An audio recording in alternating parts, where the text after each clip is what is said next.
berdoa, ya Tuhan, kami rindu mendengar firman. Berfirmanlah kepada kami semua karena kami siap untuk mendengarkan. Ya Bapa, Engkau tahu bahwa kami datang kepadamu dengan penuh keterbatasan.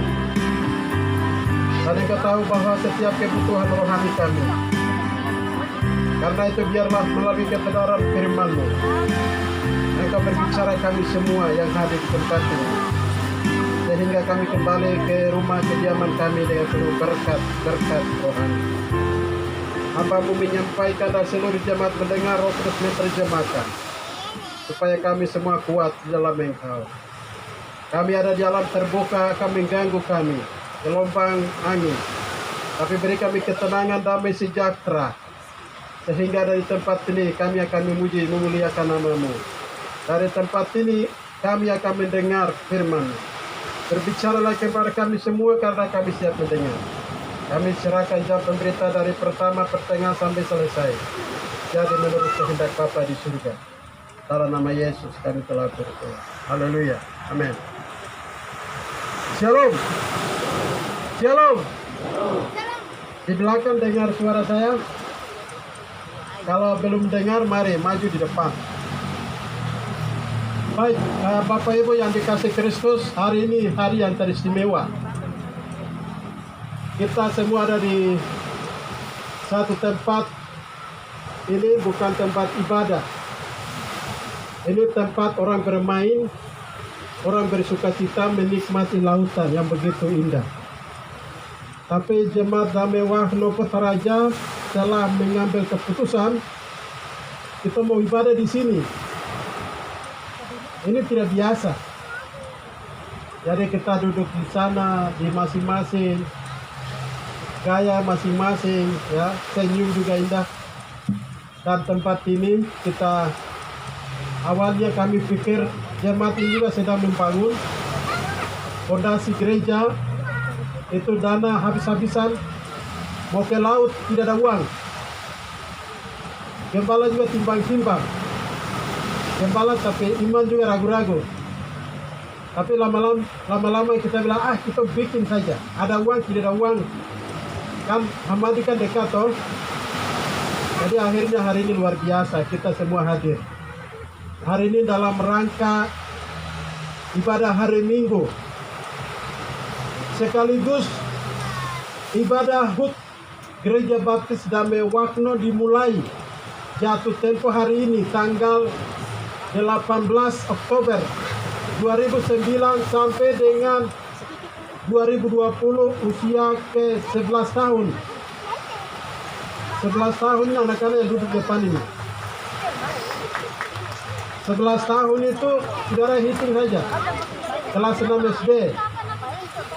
Ya toh? Usia kelas 6 SD. Gereja Baptis Damai Wahno usia itu. Karena itu mari kita semua mensyukuri. Kita mengucap syukur kepada Tuhan. Karena Tuhan itu baik.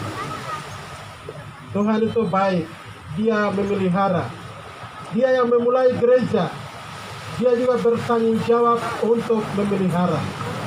Jatuh bangun, tantangan persoalan. Itu soal realitas kehidupan. Itu kenyataan hidup. Kita harus mensyukuri.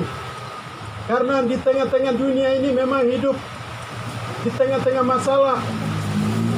Di tengah-tengah kehidupan yang mengecewakan.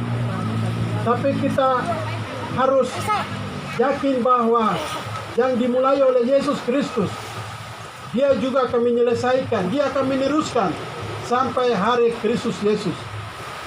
Karena itu Bapak Ibu, hari ini orang bilang event penting. Ada 9 orang hari ini kita akan baptiskan mereka yang ada di depan.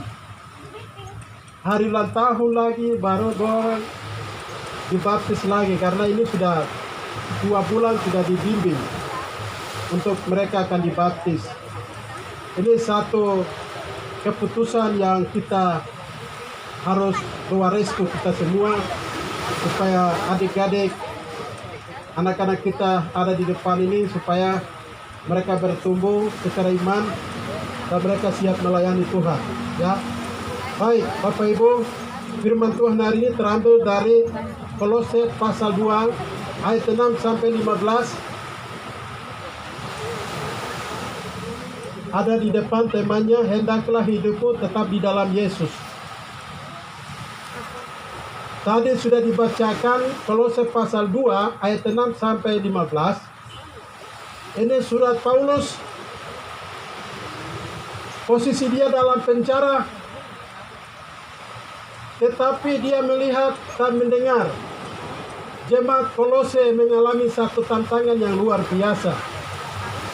Jemaat ini bukan dia yang memulai, bukan dia yang mendirikan, tetapi jemaat Efesus, anggota jemaat Efesus memulai di Kolose.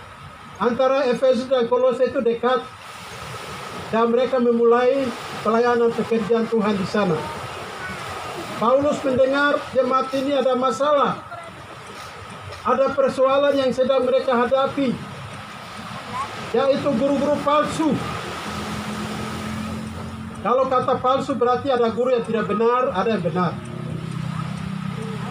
Guru-guru palsu yang melawan Kristen. Ada agama-agama Yahudi yang mengganggu perkembangan penginjilan Paulus. Ada yang bilang, hei kamu yang dengar Paulus itu. Ini membuat Paulus dia rasa sebagai seorang misionaris. Dia rasa kecewa. Jemaat yang sedang bertumbuh tapi mereka diganggu oleh guru-guru palsu. Tapi juga ajaran istiadat lebih daripada percaya kepada Yesus Kristus.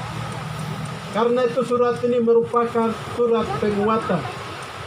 Surat harus ditulis supaya jemaat apa yang mereka miliki, mereka tetap perjuangkan kehidupan rohani mereka sampai Tuhan memanggil mereka. Karena itu tema hendaklah hidupmu tetap di dalam Yesus. Jangan satupun bergeser.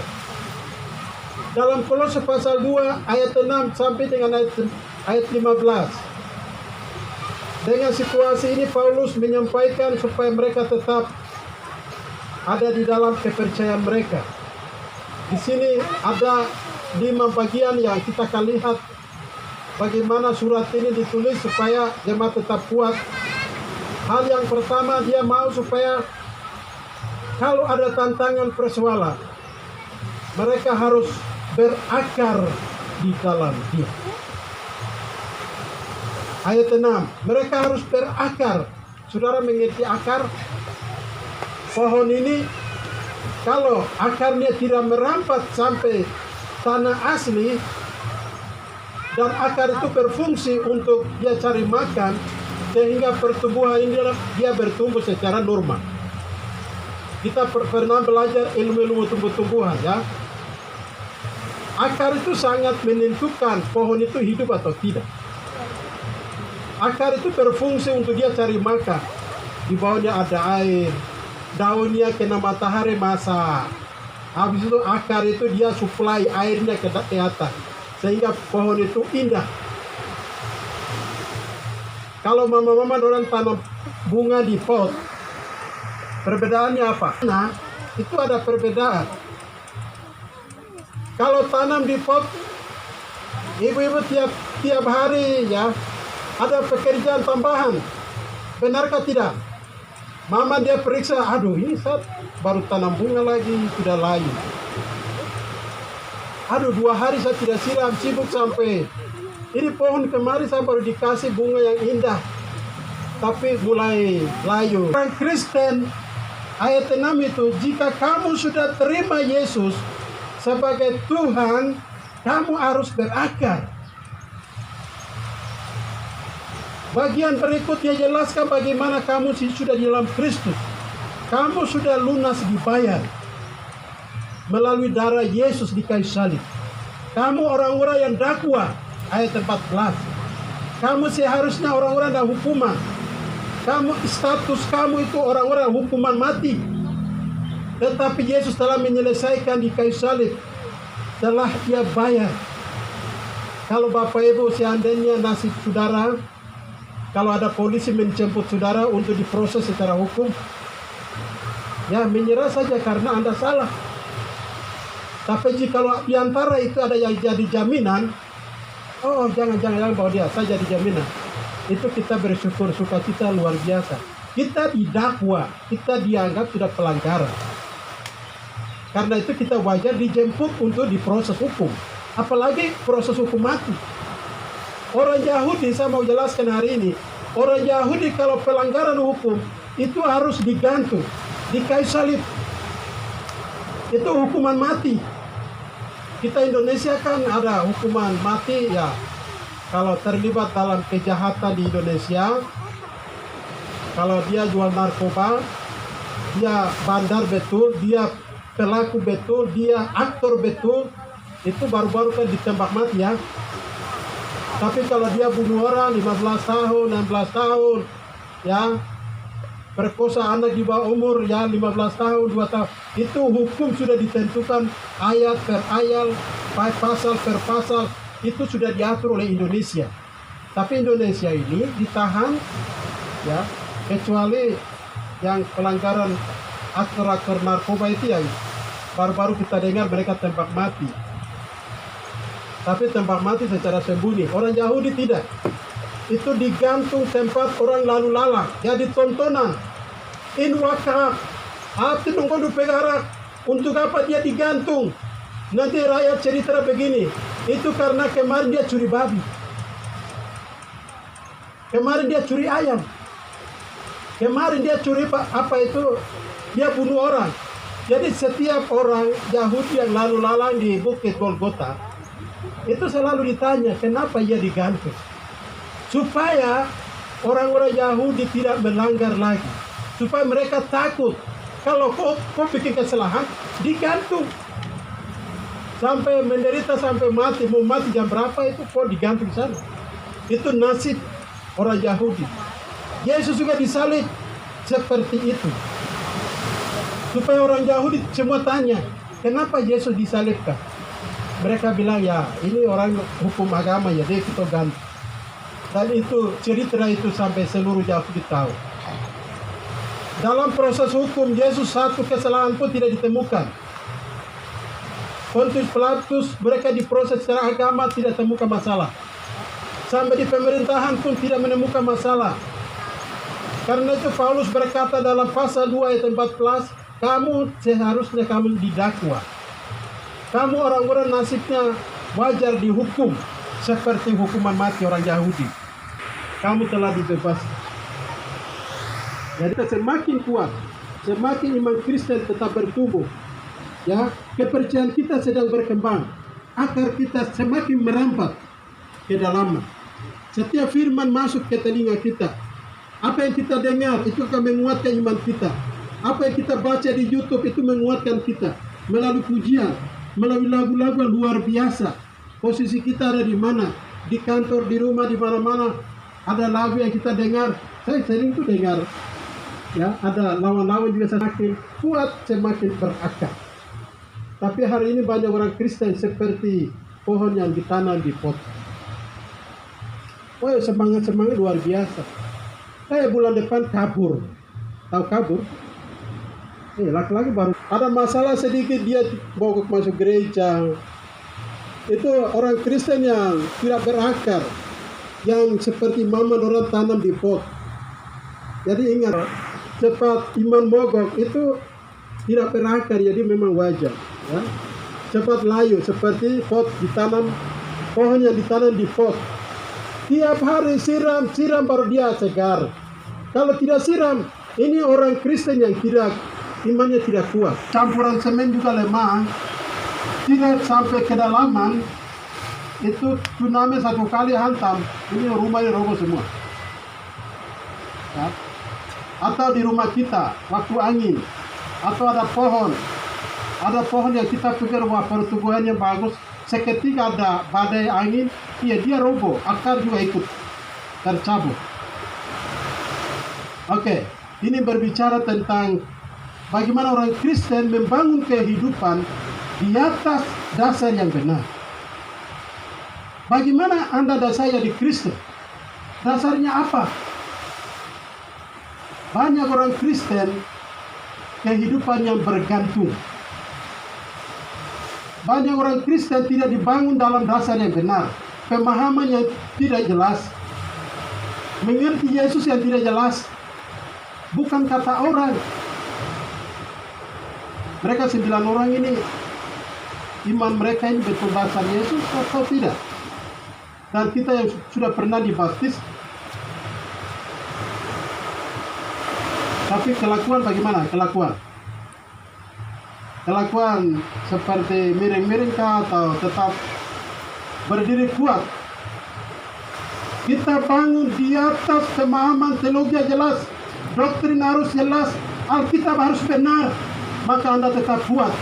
Kadang-kala hari ini, generasi hari ini, hanya masalah jodoh dia bisa pindah agama. Sejauh mana dasar Anda telah bangun di atas Yesus Kristus? Ini Kristen ya. Saya dengar di YouTube itu artis-artis itu ada yang pindah sebelah, ada yang pindah sebelah, jadi pindah rumah. 2 rumah pindah sebelah. Coba ikuti. Ya. Kawin juga begitu, kawin sehari ada, 1 bulan ada, ya. Apalagi iman. Dulu ada di gereja, dia punya teman cewek di agama lain, dia pindah lagi. Itu dia bangun dasar yang lemah. Mari kita bangun di atas dasar yang benar. Dalam ayat 9 ada guru-guru palsu. Seketika hari ini, dunia hari ini saudara, banyak berbagai kepercayaan yang sedang muncul. Kalau saat kita lemah, pemahaman yang tidak kuat, kita bisa dialihkan kepercayaan kita kepada kepercayaan yang lain. Karena itu doktrin kebenaran firman Tuhan harus betul-betul kita paham, mengerti Yesus yang benar, maka Anda tidak akan digoyahkan apapun. Bangun di atas dasar yang benar. Jangan di atas gembala, jangan di atas sinode, jangan di atas orang tua. Kalau orang tua mati, Anda ikut. Kalau gembala ganti, Anda ikut apa? Aduh, ini siapa gembala favorit ganti, jadi saya malah masuk gereja. Itu berarti Anda bangun imanmu di atas gembala. Aduh, ini saya punya sinode jadi, aduh. Banyak anggota jemaat hari ini, idola-idola pemimpin gereja, kalau selagi dia bergeser dari jabatan, jemaat juga kadang-kadang ikut. Ini berarti iman mereka dibangun di atas manusia. Seketika manusia itu berubah, orang-orang yang hidup ketergantungan mereka di atas itu semua berubah. Iman tidak boleh goyah. Tantangan persoalan tetap kita bangun di atas dasar Yesus. Ya. Jadi ini kita harus bangun di atas dasar Yesus. Tantangan persoalan apapun, idola apapun, kita tetap berdiri di atas Yesus. Ada banyak orang Kristen mereka hidup anak-anak karena orang tua Kristen. Itu tidak ada jaminan. Ya. Tidak ada jaminan orang tua. Kita bangun di atas Yesus kepala gereja, juru selamat. Berarti kita tetap bertahan sampai akhir zaman. Lalu selanjutnya bertambah teguh dalam iman. Bertambah teguh dalam iman. Ini kata ini menunjukkan bahwa kita semua, saya mau tanya, siapa yang tidak pernah ada masalah? Kalau ada mengaku, oh saya di rumah itu enjoy saja, dari sana sampai hari ini, dan seterusnya. Ya, itu orang itu luar biasa. Ya. Saya itu hidup sejahtera, aman, tidak diganggu saya. Ya. Tapi kalau kita semua ada kekurangan, ada kesulitan, ada sakit, ini membutuhkan hendaklah imanmu tetap teguh. Ini berbicara tentang orang Kristen dalam menghadapi tantangan. Iman kita harus kuat, kepercayaan harus kita kuat. Biar tantangan persoalan apapun terjadi, kita berteguh di dalam iman. Kuat di dalam iman. Iman itu kadang-kala ya banyak contoh di Alkitab. Abraham, bapak orang beriman, anak yang dikasihi Ishak harus dipersembahkan jadi korban. Ya, Abraham lakukan saja. Dia tidak berpikir ini anaknya yang tunggal. Saya punya anaknya satu-satu. Bagaimana Tuhan Allah berfirman kepada saya bahwa anak ini harus dikorbankan, menggantikan korban kambing dan domba. Dia bawa saja, jalan saja. Dia lakukan karena yang diperintah adalah bos di atas. Waktu murid-murid dan Tuhan Yesus ada di Danau Galilea. Waktu mereka berjalan di Danau Galilea, perahu yang mereka tumpangi itu badai angin yang luar biasa. Sementara Tuhan Yesus lagi tidur. Mereka gelisah, mereka takut mati. Ya, kita semua takut mati toh. Aduh, ini tuh setengah mati, Tuhan Yesus tidur enak saja, enjoy saja ini. Ya. Doa kasih bangun, ya, Tuhan Yesus kami mau kecelakaan. Baru dia bilang apa? Di manakah imanmu? Di manakah kepercayaanmu? Waktu Tuhan Yesus berkata kepada danau, tenanglah, maka angin dan badai jadi tenang. Jadi saudara, dalam kehidupan gelombang angin topan yang membuat kita ragu-ragu, takut, kecewa, kita tetap kuat karena ada Yesus. Orang bilang, kau harus beriman. Yo, iman tapi manusia ini. Ada cerita mau itu begitu. Tuhan Yesus tanya Petrus, Petrus, kau iman di mana? Yo, kau bilang iman tapi kalau nyawa melayang, kau mau tanggung jawab kan? Ya. Jadi Petrus ini kadang-kala cepat percaya, cepat juga tidak. Waktu Tuhan Yesus jalan di atas air, ya, itu hampir 300 mil. Mereka duluan disuruh berangkat, Yesus naik berdoa dan kau pikirin ada suanggi yang lewat. Tahu suanggi kan? Nah, ini ada manusia yang lewat ini setan atau apa? Semakin lama semakin dekat, ada yang bilang itu Tuhan Yesus. Lalu Petrus bilang apa? Aduh, suruh saya berjalan di atas air seperti Tuhan Yesus. Tuhan Yesus bilang, marilah. Marilah. Laki-laki turun, dia jalan. Jalan tapi ada angin sedikit, kena. Laki-laki langsung dia tenggelam. Seketika kena angin. Itu namanya iman, ya.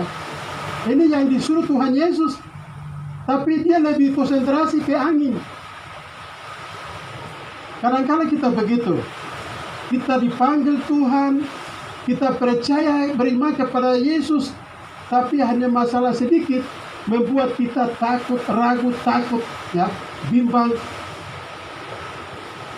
Masalah lagi, tidak masuk gereja lagi. Wah, Tuhan Yesus salah apa jadi? Ingat ya, orang Kristen tidak boleh mogok masuk gereja. Itu iman lemah. Terakhir adalah bersyukur, ya, kita teguh, bertumbuh teguh di dalam iman, kemudian kita hidup melimpah syukur. Ayat dari 6 terakhir. Hendaklah hidupmu melimpah ucapan syukur. Itu identitas, itu gaya hidup orang-orang percaya.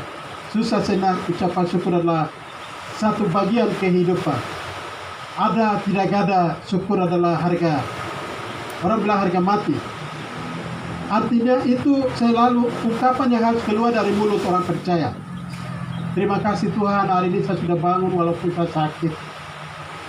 Terima kasih hari ini walaupun nasi kosong saya bisa makan. Yang kau lihat ada daging babi, ada B2, ada B3 baru. Tuhan terima kasih, kau dahsyat, kau luar biasa. Tapi kalau nasi kering doanya sedikit.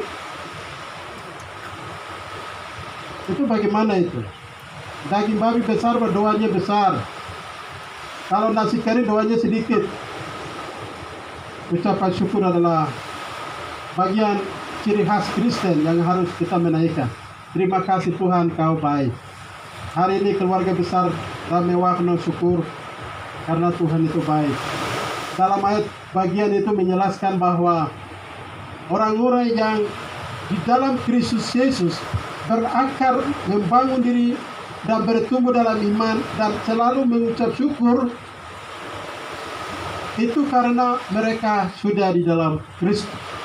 Kalau seketika kita di dalam Kristus, semua yang kita dengar tadi kita sanggup melewati. Ya, kita sanggup melewati. Karena itu mari kita terus percaya bahwa Yesus selalu setia. Ayat ini menunjukkan identitas kekristenan harus jelas. Cerita-cerita dongeng dalam ayat ini. Ya, saya harap kita berpegang pada kebenaran firman Tuhan, bukan berpegang kepada dongeng-dongeng nenek moyang. Alkitab bilang begini, cerita budaya ini bilang begini, cerita nenek moyang bilang begini. Mana yang anda harus pegang? Harap orang Kristen tidak boleh hidup di atas dua kepercayaan. Kita kepercayaan adalah satu di dalam Yesus Kristus. Sudah diselesaikan oleh Yesus di kayu salib. Karena itu Paulus ayat selanjutnya banyak berbicara tentang kamu, ya, lambang kematian Yesus. Pembaptisan adalah lambang kematian Yesus. waktu masuk dalam air, mati bersama Kristus, dan keluar dari dalam air, memiliki kehidupan yang baru. Bapak Ibu dikasih Kristus, orang Yahudi melakukan sunat. Itu adalah tanda bahwa mereka menjadi dewasa, secara resmi masuk dalam agama Yahudi. Kita orang Kristen sunat hati.